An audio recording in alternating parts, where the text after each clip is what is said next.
3. Seller agency and the duties that come with representation. Sarah and the Reynolds have worked through the basic listing agreement. Mike understands the listing term. Jennifer understands that compensation is negotiable, and everyone knows the brokerage will be representing them in the sale. Jennifer looks at Sarah and asks, "So now that you're our agent, are you supposed to tell buyers everything we tell you?" That's a great question because it takes us directly into agency. One of the most important things an Arizona real estate licensee needs to understand is that getting a listing isn't simply permission to advertise a house. Sarah is entering a professional relationship in which the brokerage represents the seller. The listing agreement and the agency relationship work together, but don't think of them as exactly the same thing. The listing agreement is the employment contract, establishing important terms between the owner and broker. Agency addresses who the broker represents and what duties come with that representation. Using the Arizona Realtors Agency disclosure as an example, seller representation includes fiduciary duties such as loyalty, obedience, disclosure, confidentiality, and accounting. Those words can sound like something students memorize for an exam and immediately forget. So let's put them into Sarah's transaction. Mike leans towards Sarah and lowers his voice. "We're listing at $625,000, but between us, if somebody offered $605,000 and everything else looked good, we'd probably take it." A week later, imagine a buyer's agent calls Sarah. "My clients love the house. What's the lowest your sellers will take?" What should Sarah say? Mike just gave Sarah information about his negotiating position. Sarah's duty of confidentiality matters. Representing the seller does not mean Sarah gets to use confidential information to make the transaction easier for the buyer. Imagine Sarah answers, "They're asking $625,000, but honestly, I think I can get them down to $605,000. Sarah may think she's helping put a deal together, but whose interests is she protecting? Certainly not Mike and Jennifer's. Now change the facts. Jennifer tells Sarah, "And don't tell buyers about that old roof leak. That's between us." Is Sarah required to keep that confidential too? This is where agents need to understand that confidentiality is not unlimited. Arizona's commissioner rules require a licensee to protect and promote the client's interests. But the same rule requires the licensee to deal fairly with other parties and disclose specified information possessed by the licensee that materially or adversely affects the consideration to be paid, including known adverse material facts concerning the property or material defects. In other words, "My seller told me not to say anything" is not automatically a defense for withholding information the licensee is legally obligated to disclose. That's why fiduciary duty is more complicated than simply saying, "Whatever my seller wants, I do." Consider obedience. Mike tells Sarah, "Don't schedule any showings before noon." Assuming that instruction is lawful and consistent with their agreement, Sarah should follow it. But suppose Mike says, "I don't want you showing the property to families with young children." Now Sarah has a completely different problem. A client's instruction does not become lawful simply because the client gave it. The duty of obedience involves following the client's lawful instructions. It does not require or permit Sarah to violate fair housing law or other legal and professional requirements. That's why experienced brokers remind agents that loyalty doesn't mean blind loyalty.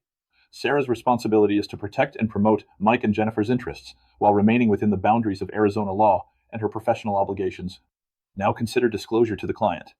Suppose Sarah receives information that could affect the Reynolds' decision about an offer.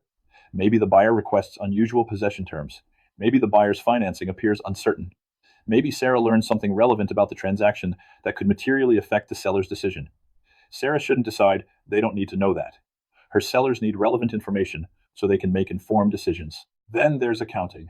Most agents immediately think of earnest money, and that's certainly important, but think more broadly about anything entrusted to the brokerage. Keys, documents, access devices, and transaction-related property all require responsible handling. Finally, consider reasonable care.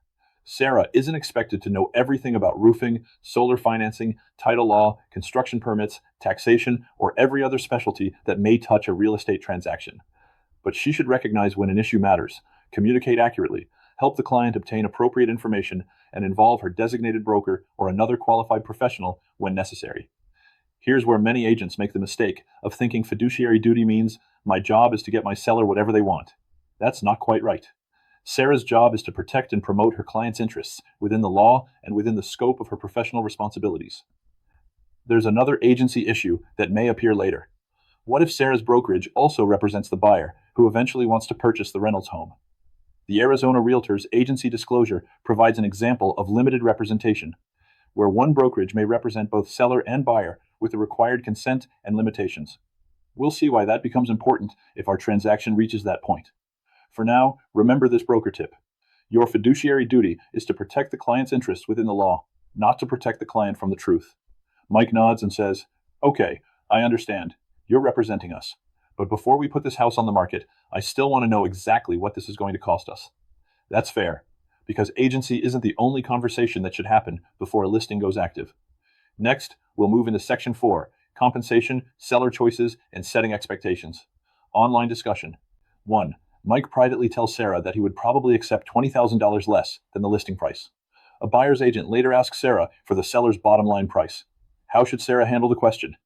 Answer. Sarah should recognize Mike's statement as confidential negotiating information and should not reveal his willingness to accept a lower amount without appropriate authorization.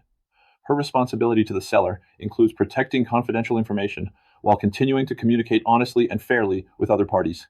2. Jennifer instructs Sarah not to tell buyers about the previous roof leak because she considers that information confidential. Does Sarah automatically have to follow that instruction?